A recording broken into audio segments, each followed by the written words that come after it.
What if I told you that filling your tires to 32 PSI, the one number we've all trusted forever, is one of the most expensive mistakes you are making in 2026?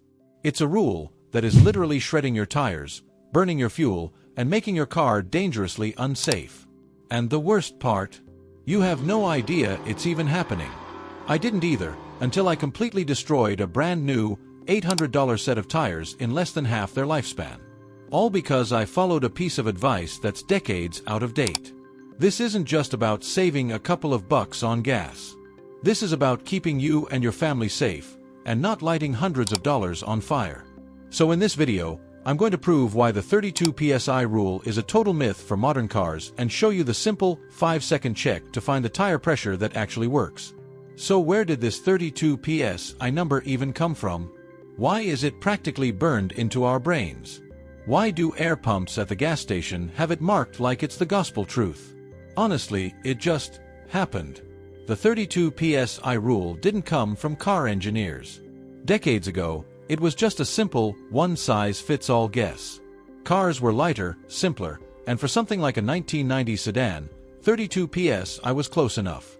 It was easy to remember, so it stuck around and became this piece of automotive folklore passed down from driver to driver. But here's the problem. Cars have completely changed. A modern SUV, loaded with tech and heavy hybrid batteries, can weigh thousands of pounds more than those older cars. They have bigger wheels, low-profile tires, and computer-designed suspensions. Many of these new cars need 35, 38, or even 42 PSI to work right. If you just set your new SUV to 32 PSI out of habit, you are almost definitely driving on underinflated tires. And because modern cars are so quiet, you might not feel how dangerous it is until it's way too late. It feels fine until you're replacing a set of expensive tires at 20,000 miles. It feels fine until you slam on the brakes in the rain and the car just doesn't stop. For most of us today, 32 PSI isn't a rule. It's a gamble you're guaranteed to lose. Look, getting this wrong isn't some small mistake. It's a constant drain on your bank account and a massive risk every time you drive. Let's break down the real damage. First, the most obvious cost: your tires. This is what happened to me. When your tire is underinflated, say, you're at 32 PSI when your car needs 38, the sides of the tire flex way too much with every rotation. This creates an insane amount of heat. And heat is the #1 killer of rubber. The tire literally starts cooking itself from the inside out, which is what leads to the most terrifying failure imaginable: a catastrophic blowout on the highway. Even if it doesn't blow up, the damage is happening. The outer edges of the tire are taking all the punishment, wearing down incredibly fast while the center of the tread is barely even touching the road. It's called shoulder wear, and it's a giant red flag that you're throwing money away. An underinflated tire can easily lose 10,000 or 15,000 miles of its life. Then there's your fuel. Driving on soft tires is like trying to ride a bike through mud. Your engine has to fight against all that extra resistance. The U.S. Department of Energy says for every 1 PSI drop in pressure, you lose about 0.2% of your fuel economy. If your tires are just 6 PSI too low, you're losing 1 to 2% on fuel. That might not sound like a lot, but over a year, you're basically pouring entire tanks of gas on the ground for absolutely no reason. But this is where it gets serious: your safety. Underinflated tires get mushy. When you brake hard, that mushy tire deforms and loses grip, which can dramatically increase your stopping distance. Tests have shown that properly inflated tires can stop a car a full vehicle length shorter than underinflated ones. That could be the difference between a close call and a serious accident. Your steering gets sluggish and vague, right when you need it to be sharp to avoid something in the road.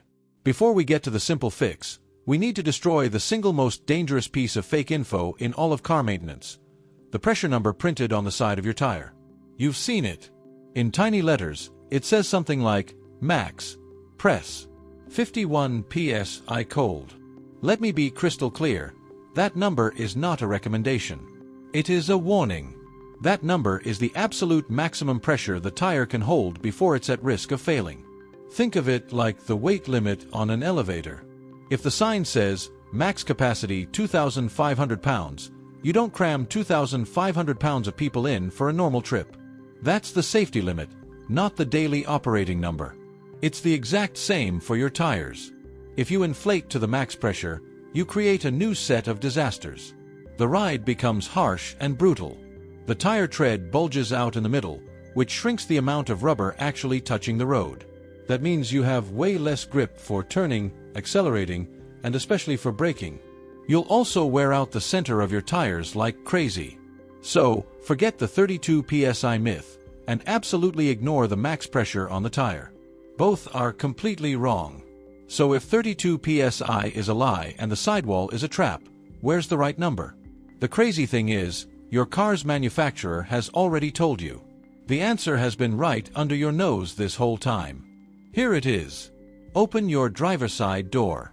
Now look at the door jamb, right where the door latches. You'll see a sticker. This sticker is everything.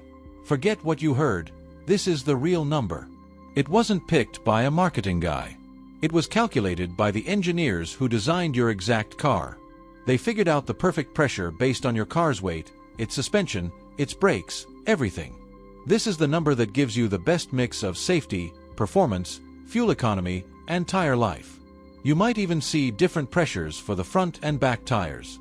On a lot of cars, the front tires need more air to handle the weight of the engine. That alone proves that any one-size-fits-all number is totally flawed. This sticker is your guide. The gold standard. When you check your pressure, this is the number to use. And always check it when your tires are cold, meaning the car has been parked for a few hours. Driving heats up the air and can give you a false reading. If this simple tip just saved you hundreds of dollars on tires and fuel, do me a favor and smash that like button. It tells YouTube more drivers need to see this. And if you want more car tips that cut through the noise and save you actual money, make sure you subscribe. Okay, now that you know the secret of the door sticker, let's level up.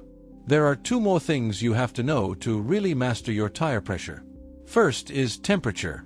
Air expands when it's hot and shrinks when it's cold. The rule is, for every 10-degree drop in temperature, your tire pressure will go down by about 1 psi.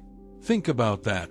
You set your tires perfectly to 38 psi on a warm 80-degree day in the fall. By the time a cold 30-degree winter morning hits, your tires could be down to 33 psi, putting you right back in the danger zone. This is why you can't just set it and forget it. You have to check your pressure at least once a month, especially when the seasons change. Second, let's talk about that little warning light on your dash, the TPMS. So many people think this light will tell them when their pressure is low.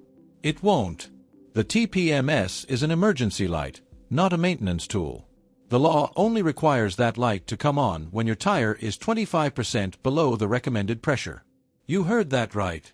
If your car needs 36 psi, your warning light might not turn on until the tire is down to 27 psi.